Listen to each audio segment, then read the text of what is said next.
Hello guys, good afternoon. For today's video, mag-review ako ng headphone noise cancelling, legit or not legit. Stay tuned! Isa ka ba katulad ko na work from home mom na naghahanap ng legit na headphone, headset, or whatever, or anong mga trabaho mo na kailangan ng headphone? Ito po, ang video na ito ay para magbigay ng honest review, okay?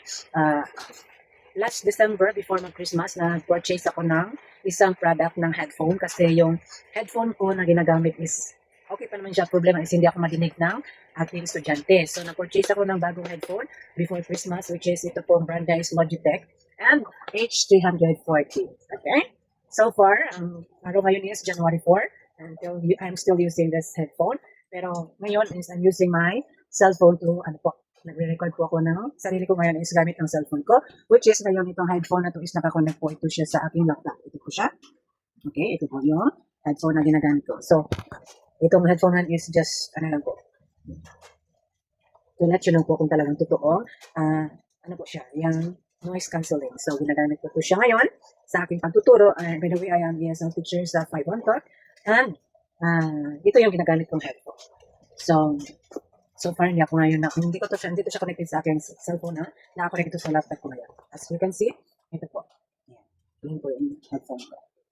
So, to be honest, okay, ang sabi dito is, ngayon lang talaga ako mag-review ng totoong product, okay? Ang sabi dito, naka-indicate sa box is, digital sound and noise cancelling mic, okay?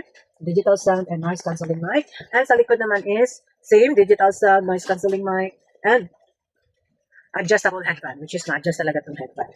Okay, papakita ko sa iyo na pwede siyang ma-adjust yung headband. Like this, okay? And adjustable din yung mic, pwede mo siyang ipag-ganon, and okay? Foldable siya. So, ilang days ko na to siya ginagamit sa aking pagtuturo, and wala pa naman akong tanggap ng bad review from my student na maingay yung background. Unlike before, actually, I am already almost 2 years dito sa 5-1 na nagtuturo ako ng online teaching, and so far, 3 pa lang yung nagagamit ko na headphone. Ikatatlo po ito siya. Sa sunod, ipapakita ko sa inyo yung mga headphone na ginagamit ko. At anong brand. Para maiwasan nyo na rin na bibili. Lalo na sa katulad ko na naghahanap talaga ng legit na noise cancelling. So far, ang mabibigay kong rate sa Logitech na ito, itong Logitech na ito guys is, ipapakita ko sa inyo guys saglit lang. Kasi nakakonect na ito sa laptop ko. Okay? I'm preparing for, sa pagtuturo. Okay? So far, itong Logitech na ginagamit ko na headphone is, wala po siyang adjustable na volume, lang po to siya. Pansak mo lang to siya sa laptop mo or computer mo, sa desktop mo, and good to go. Okay na po to siya. Pwede mo na siya magamit. So, yun nga po, magbibigay ako ng honest review.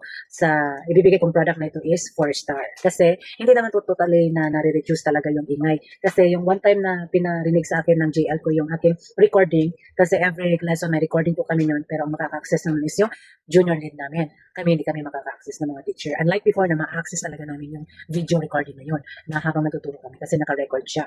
So far, wala naman akong narinig or nabigay na bad feedback ng mga estudyante ko gamit itong headphone ko na ito, na which is ilang days ko pa lang naman siya nagagamit. So, bibigyan ko to siya ng 4-star. Okay? Bakit 4-star? Kasi hindi naman po totally 100% na nare-reduce yung ingay ng aso. Actually, ang dito is, ang kalaban ko lang talaga dito sa background ko is yung aso. Kasi dito sa likod ko, ilang aso to dito nakatali, which is sa mga kapitbahay namin. And then dito naman sa left side ko, may aso din. And dito sa harap ko, aso din ito.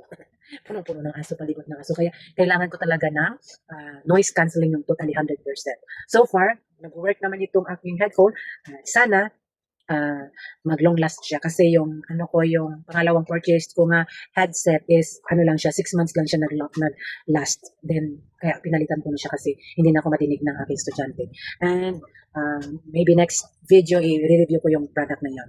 And kung ipapakita ko kung ano yung brand niya, ibibigyan ko na rin ng rate. And of course, hindi lang dito, may aso din doon, and maybe para sa inyong maging aware kayo at magiging honest ako, kay total honest review ito, kapakita ko sa inyo sa next video ko na kung talagang may aso ba talaga. Yes, madaming aso sa palibot ko. Kaya, to be honest, itong headphone na nabili kong Logitech is 4-star para sa akin. Kasi, sana mag-long last siya. Hindi naman siya totally 100% na na-reduce ng noise. Pero, sa ngayon is okay po siya para sa akin. Yan lang po at maraming salamat. And, magandang buhay. Happy New Year!